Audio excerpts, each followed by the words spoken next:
Hi everyone and welcome to Book Boop. My name is Rachel and welcome to another week's mini vlog. If you haven't been here before, this is just a mini catch-up vlog just to say hey, to kind of let you know how my week's been going, but also to hear from you. I want to hear how your week's going. So how has your week been? I hope it's been great. I hope it's been chill. I hope wherever you are, if you're a fan of fall, that fall has been coming to you. It has finally where I'm living. If you could see, wearing my nice cozy sweater. I'm actually a little bit hot right now. I had to put lights on today because it's a rainy day and there wasn't enough natural light. So currently I'm burning up, but it's been in the 60s the past few days outside, which means I can get away with wearing some kind of a sweater. So this is like my favorite color, like this burnt orange color. And I love wearing sweaters. I've been living my best life this week, wearing sweaters and boots and all the fall things. I've been drinking all the fall drinks. I am so ready for it. I've been eating my Halloween Oreos, my mellow cream pumpkins, my candy corn. I'm a happy camper. So it's been a good week for fall. My glasses are fogging up. I'm getting so warm, so that's lovely. But I apologize for the glare too. But it's been a great week for me. It's been a really chill week, which has been fantastic. I had a work project I had to do. I needed to have done by the 1st of October, and I went ahead and get it done last week. So this week's been really chill. I haven't had that much to do, so it's been a really relaxed week at work. This week has been really relaxed.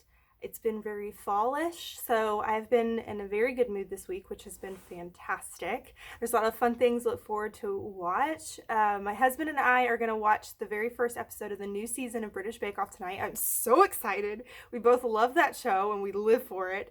I love British Bake Off so much. If you have not seen it, please do. I think there's several seasons of it on Netflix. So if you have access to Netflix and haven't watched the British Baking Show, it is the best. It is a baking show in Britain, and it's a reality TV show competition, but it's not anything like any competition I've watched. Sorry, I'm having trouble talking today, as I usually am. But it's so pleasant to watch because all the contestants are so nice to each other. And whenever anyone gets kicked off, they're just kind of like, well, I had a jolly good time and it was lovely. And it's like, they're always so positive. It's just, usually if you watch American ones, or it's cutthroat and they're all yelling at each other and talking behind each other's backs. And it's never like this in the show. And it's just fun to watch all these people who are just everyday people who are really incredible at baking. And it's so much fun to watch. So much fun. Also, Paul Hollywood, I love watching him and how serious he is. He acts like he's such a serious old man, but he really is a teddy bear inside. And I love that show so much. So I'm excited to watch that. I think we're also going to try the show called Making It. Whoa, my dog literally just kicked the tripod. Hello. Sorry about that. For that abrupt move into perspective. We're going to watch the show called Making It that's supposed to be sort of made like British Bake Off. It's an American show, but it's like crafting, like people doing crafts, which sounds delightful. So we're going to watch that. My husband and I watch a lot of video gameplay too, and one of the video gamers we like to watch the YouTubers. She's on Twitch mostly, I think, but is Gab Smolders, and she's been playing some Mario 64, which is just my childhood right there. So I am having so much fun watching her play through that game and seeing the familiar levels and hearing the familiar music, and it's just... She's gonna play Mario Sunshine next, and I'm so living for it. It's just it's just the nostalgia. The nostalgia is just so great. I just love it so much. All right, so books. Let's talk about books and what I've read. So, yet again, like last week, I read 3 books within this past week, which isn't saying much because all the books were pretty short, but they were really good. So, I read Tilly and the Bookwanderers by Anna James. It is a middle grade fantasy. And it was the ultimate cozy. The story is following this girl who lives with her grandparents, and her grandparents own this 5-story bookstore in London. And they live in the back rooms of this bookstore. So they live at the bookstore, dream life. It's the whole book, it's cold and rainy, and the bookstore has a cafe in it where you can get coffee and pastries, and there's all these cozy little reading nooks in this bookstore. It sounds like the best. Tilly lives my dream life is all I'm saying. Rainy London in a bookstore. That's it. And the whole story is about her finding out that she is what is called a book wanderer. She's able to travel within books, which sounds kind of amazing, yet terrifying at the same time. I'm not going to go into that right now. I'll go into that in my wrap up when I like talk about all the books I read in September, because I don't want to go on too much of a tangent right now about Tilly and the Bookwanderers, because there was a main focus in this book that really made me think about like what I would do in her situation. It was really interesting to think about.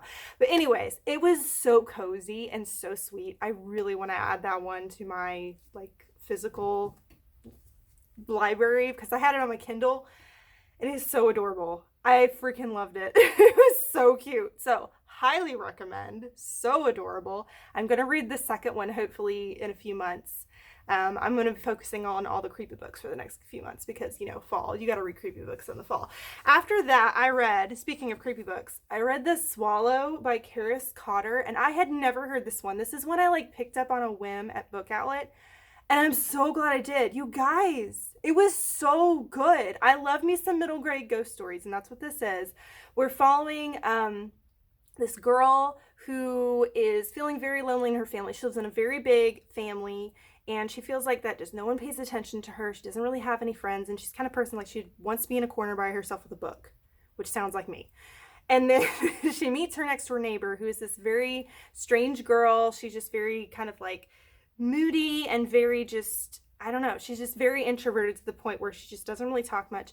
And she is able to see ghosts.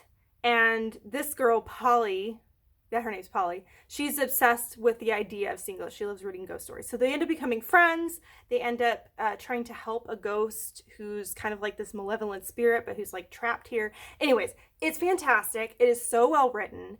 It was really, really great to read. It's in both of these girls' perspectives. Each chapter has the girl's perspective of whatever's going on in front of them.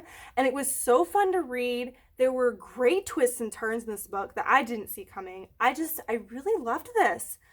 I could see myself definitely reading this again. Like this one was like a 4.5 star for me. It was so good. So good. So I highly recommend this if you haven't heard of it, because I hadn't heard of it. And I went and added some more books by this author onto my Goodreads, because I was like, this was really good. I want to read more by this author. So that was really good.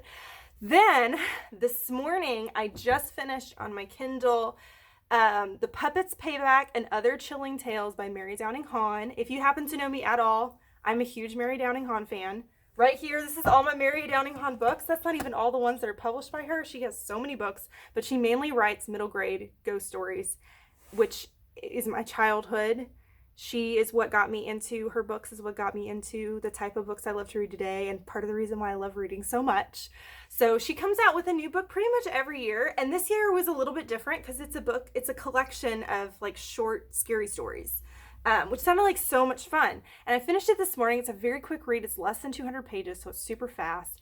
And I really enjoyed it a lot. Was it one of her best books? No, it's not, because it's a lot of short stories. And the short stories were fun because there wasn't a lot of development in them because of how short they are. They weren't as creepy as a lot of her other books that she's written. So they didn't have that creep factor I was looking for. But it reminded me of... what is it called? Are You Afraid of the Dark? The old Nickelodeon show. It reminded me of that show because it was just sort of these short, creepy stories. Some of them were not goofy, but just weren't really that terrifying, but just had a little bit of creep factor to it. And I don't know, I could see myself like sitting in front of the campfire and just like tossing the stuff in the flames and like, this is the tale of the puppet's payback. And then like, anyways, I told my husband I want to do that when my daughters are older, because she's 4 right now. I'll wait till she's like 5 or 6. Maybe a little older than that, I don't know, and like sit her in front of a campfire and like do that and have like our own Are You Afraid of the Dark nights. That'd be so fun. Oh my goodness, I'm a little too excited about that idea, but it was a lot of fun. I really liked it a lot. It was fun to just kind of have some short little creepy stories to read. Some of them are really good, some of them were kind of meh, but it was still fun. I think honestly my favorite part about the book was at the very back of it, there was a just kind of like a mini interview. That's not what I think. It wasn't an interview of like someone asking her questions, but Mary Downing Hahn just kind of wrote a little blurb about why she writes scary stories and where she gets her ideas from, or those kind of things. And it was so fascinating to me. I loved reading it because she's like, if you were to ask me what author I would love to meet Mary Downing Hahn, because first of all, I feel like she'd be I want her to be like one of my grandmothers. She just seems such like a precious person. And I would just love to meet her and be able to tell her like how much her books have meant to me and how much I love reading them and how I can't wait until my daughter can read them. And I would love to meet her. She seems like such a precious person, and she's so precious to me because of her books. But anyways, that's everything I read this week. So it's been a good reading week. It's been a great creepy read week. I mean, what more could you ask for? I started A Diary of a Bookseller around lunchtime today. I forgot the name of the author. It's not a name that sticks in my head. But it's kind of like supposed to be my humorous book for the Newt's Readathon, which also, guys, I have to read Diary of a Bookseller and what was the other one?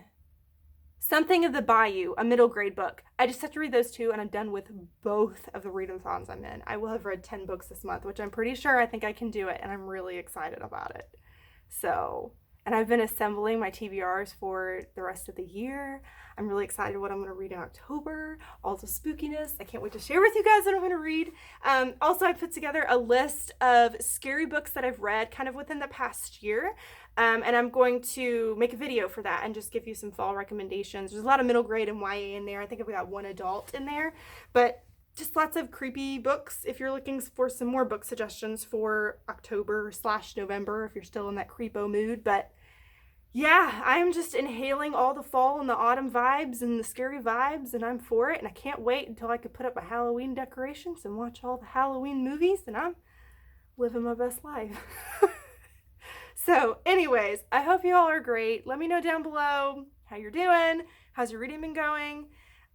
What's your favorite creepy book? Like, what's your favorite creepy book that you just love to read and you could read over and over because it's just so much fun? Or just, I don't know, your just favorite creepy book.